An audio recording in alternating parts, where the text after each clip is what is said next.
नमस्कार मंडळी. महाराष्ट्रात महायुतीला तसं बघायला गेलं तर कोणी विरोधक राहिलेलं नाही.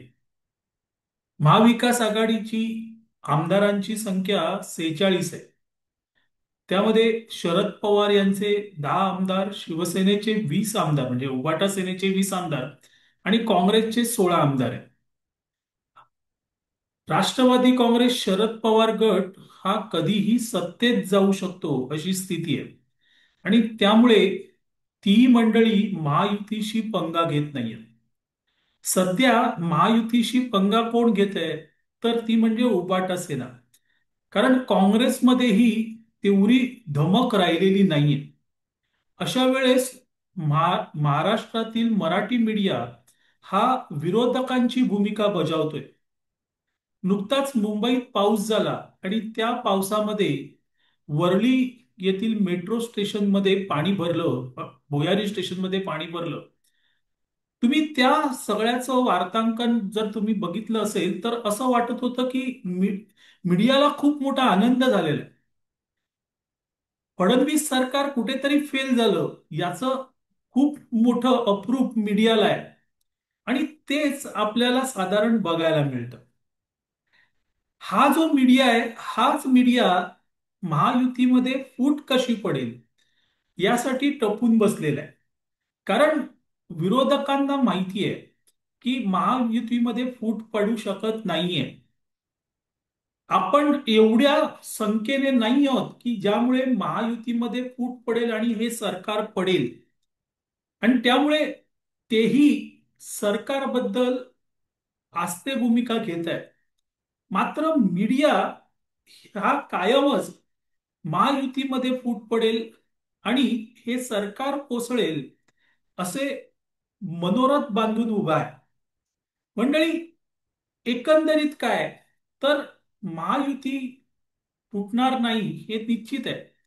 पण मीडियाला मात्र त्याबद्दल अजिबात स्वारस्य नाहीये. त्यांना महायुती तोडायची आहे, हे सरकार पाडायचं आहे, एक असं एकंदरीत त्यांच्या बातम्यांवरून दिसतं. आणि त्यामुळे मीडिया काही नाही काहीतरी महायुतीबाबत कांड्या पिकवत असतं.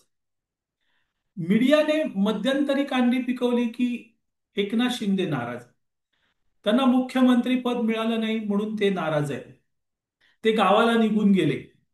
आता एकनाथ शिंदे बाहेर पडतील इथपर्यंत ते आले. त्यानंतर अजित पवार नाराज आहे. फक्त फडणवीस नाराज आहेत असं मीडिया काही बोलू शकलेला नाही, कारण फडणवीस कधीच नाराज नसतात. आता मी हे तुम्हाला का सांगतोय तर हे पहिल्यांदा लक्षात घ्या आणि मग फडणवीस यांनी काल परवाला जे वक्तव्य केलं त्याचा अर्थ तुम्हाला पटकन कळेल. एका कार्यक्रमात फडणवीस म्हणाले की अजित पवार आणि एकनाथ शिंदे हे संवाद साधण्यासाठी अजिबात योग्य नाहीये.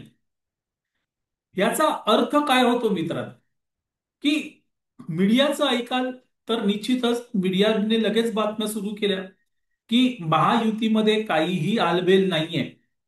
अजित पवार, त्यानंतर एकनाथ शिंदे आणि फडणवीस यांच्यामध्ये संवाद नाही. आता संवाद नसेल किंवा हे दोघं संवाद साधण्यासाठी योग्य नसतील तर फडणवीस असं बोलतील का, जाहीररित्या असं सांगतील का, तर ते शक्य नाही.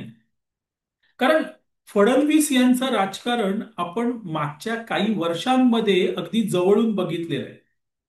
मग तरीही फडणवीस असं का बोलले की ते संवाद साधण्यात योग्य नाही. आणि पुन्हा ते एका स्टेजवर होते तिघही आणि ते म्हणतायत की मला माफ करा. पण फडणवीस बोलून गेले याचा अर्थ स्पष्ट आहे की मित्रांनो फडणवीस यांना हेडलाईन्स करायच्या. आणि ती हेडलाईन्स अर्थातच ज्या वेळेस ते म्हणतील की नाही महायुतीमध्ये संवाद नाहीये त्याच वेळेस मीडिया त्याची हेडलाईन करणार. आणि तसंच झालं. मीडियाने तीच हेडलाईन केली की फडणवीस, एकनाथ शिंदे आणि अजित पवार यांच्यात संवाद नाही. आता संवादच नसेल तर मुळात महा महाराष्ट्रामध्ये महाविकास आघाडीचं सरकार जाऊन महायुतीचं सरकार आलं असतं का किंवा युतीचं सरकार आलं असतं का? एकनाथ शिंदे शिवसेनेत नाराज आहेत आणि ते जेव्हा कळल्यावर सर्वात अगोदर फडणवीस यांनी त्यांच्याशी संवाद साधला आणि त्यानंतर एकनाथ शिंदे यांनी आपल्यासोबत आमदार घेतले आणि ते बाहेर पडले. आता ह्या सगळ्या गोष्टी एकनाथ शिंदे यांच्याबरोबर संवाद नसल्यामुळे झाल्या का? तर शक्य नाही. उलट तो संवाद इतका चांगला होता की एकनाथ शिंदे यांनी फडणवीस यांच्यावर सरळ जीव ओवाळून टाकला. आपलं राजकीय कारकीर्द ओवाळून टाकली. कारण असं बाहेर पडणं म्हणजे आपली राजकीय कारकीर्द पणाला लावणे. आणि तिथे एकनाथ शिंदे यांनी मागे पुढे बघितलं नाही. नेमकी तीच गोष्ट अजित पवारांची. अजित पवारांनी ज्यावेळेस ठरवलं की आता आपण बाहेर पडायचं, राष्ट्रवादीचा आपला वेगळा गट स्थापन करायचा आणि सरकारमध्ये यायचं, त्यावेळेसही अजित पवारांनी आपलं राजकीय करिअर पणाला लावलं होतं. आणि ते कशाच्या जीवावर? तर ते केवळ आणि केवळ देवेंद्र फडणवीस यांच्या सोबत उत्कृष्ट संवाद होता याच बळावर. आणि असं असताना जेव्हा फडणवीस म्हणतात की यांच्याशी योग्य संवाद नाहीये, त्यावेळेस याचा अर्थ काय घ्यायचा? याचा अर्थ स्पष्ट आहे की मीडियाला हेडलाईन हवी आहे आणि ती हेडलाईन फडणवीस यांनी अशी टाकलेली आहे. घ्या, हेडलाईन घ्या. आणि नेमकं तिथे मीडिया फसलेला आहे. मंडळी, तुम्हाला आठवतंय ज्या वेळेस महाविकास आघाडीचं सरकार होतं त्यावेळेस मेट्रोचं उद्घाटन होणार होतं. मेट्रोसाठी काम कोणी केलं? तर फडणवीस यांच्या 2014च्या सरकारमध्ये झालं. आणि उद्घाटन कोण करणार होते? उद्धव ठाकरे. त्यावेळेस फडणवीस यांना साधं निमंत्रणही देण्यात आलं नव्हतं. अशा वेळेस फडणवीस यांनी काय केलं? नेमके त्याच वेळेस राष्ट्रवादी काँग्रेसचे अध्यक्ष शरद पवार हे आजारी होते.